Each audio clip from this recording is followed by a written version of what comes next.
Joel Embiid and the Sixers considering, quote, alternative options for treating his bum left knee, allegedly. Yeah. So Shams Charania, who replaced Woj, he tells us that Embiid is considering alternative treatment as methods like those pesky injections have not helped.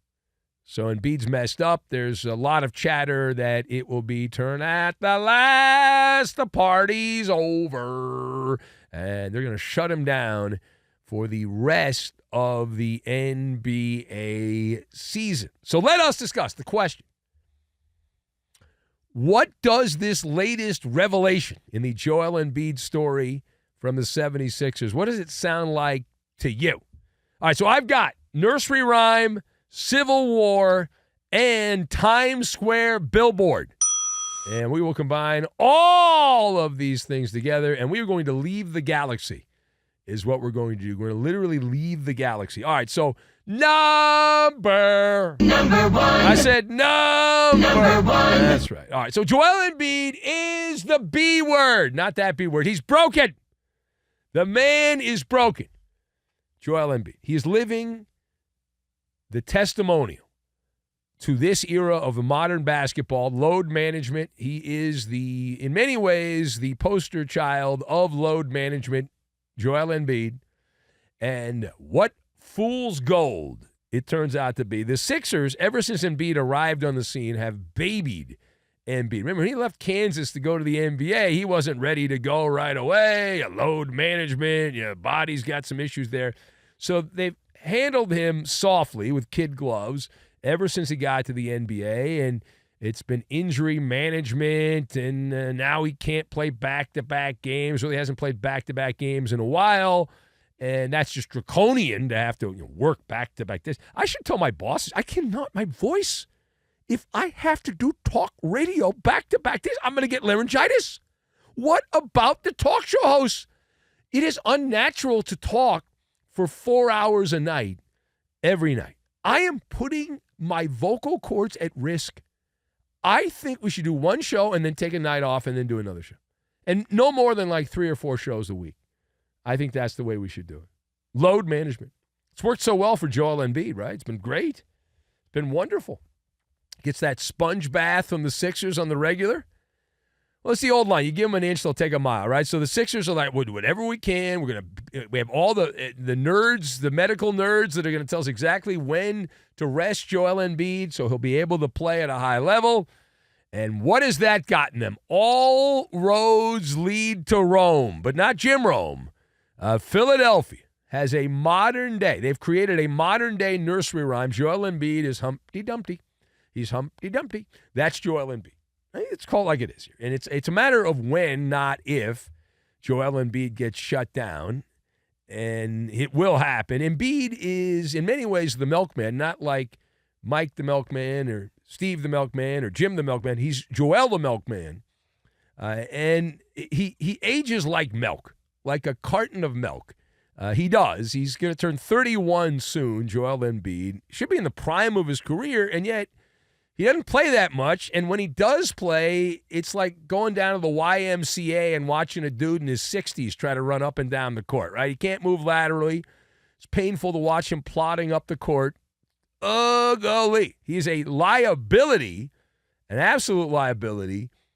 Defensively, he saves his energy for offense. Embiid has managed to be able to play more home games somehow than road games. He also seems to always get hurt against better opponents and not able to play, but he's usually able to go against the creamy, soft opponents in the NBA.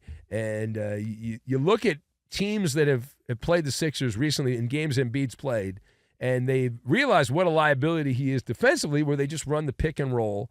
And you get a basket, you get a basket, you get a basket, and it's an absolute poop fest when you toss in the fact Embiid.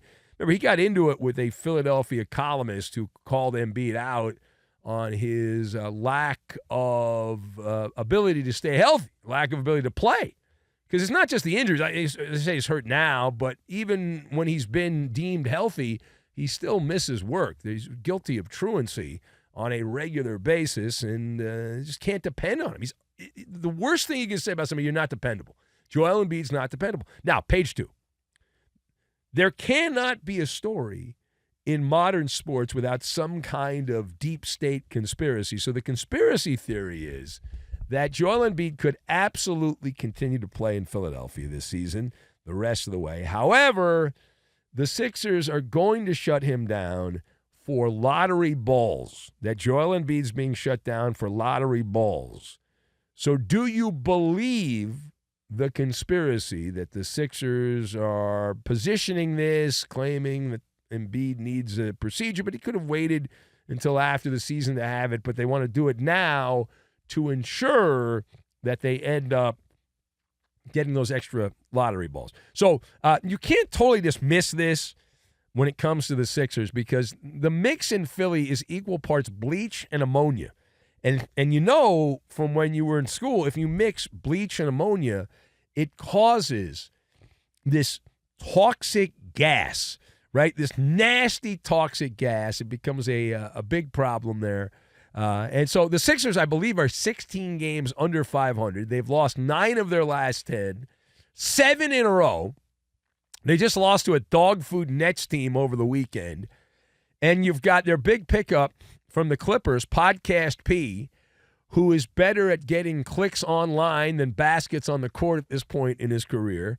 And then you realize that the entire mantra of the franchise is trust the process. Well, what is the process? The process is tanking to try to get better players in the draft. And they said, well, all those people are gone. And it's true. Like Sam Hinkie and that group is gone. But what is Joel Embiid's nickname? Trust the process. His nickname is the process, right? And so you're like, the temptation is there.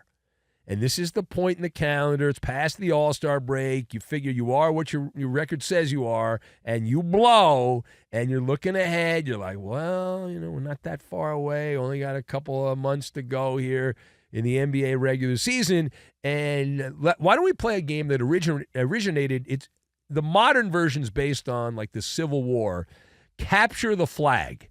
We'll play a modern version of Capture the Flag, which in basketball parlance means the pride of Maine, as it's all about the Duke forward Cooper Flag, who is projected to be the number 1 overall pick in the draft. Scouts have been drooling. They want the flag. The flag is up. They would love to get their hands on this guy. They're being compared, of course, to all the greats, and I'm always skeptical about that, but being compared to Scottie Pippen and Kevin Garnett, and we'll see it when he actually gets to the NBA. But the Sixers have the 6th worst record in pro bouncy ball. They're the 6th worst team. And if they fully collapse and are committed to the tank the rest of the season, they likely would only move up 1, maybe 2 more slots over the final 26 games or so of the regular season. All right, final point. We pivot away from Philadelphia. We go now to the Bayou and the shores of the mighty Mississippi River in Louisiana, where Zion Williamson filling up the content kitty here on the Ben Maller Show. I read that the Pelican star Zion Williamson currently weighs 264 pounds. 264 pounds. They're bragging about that. Who are they? We'll get to that in a minute. But they're bragging this is the lightest he has weighed since he entered the NBA 6 years ago.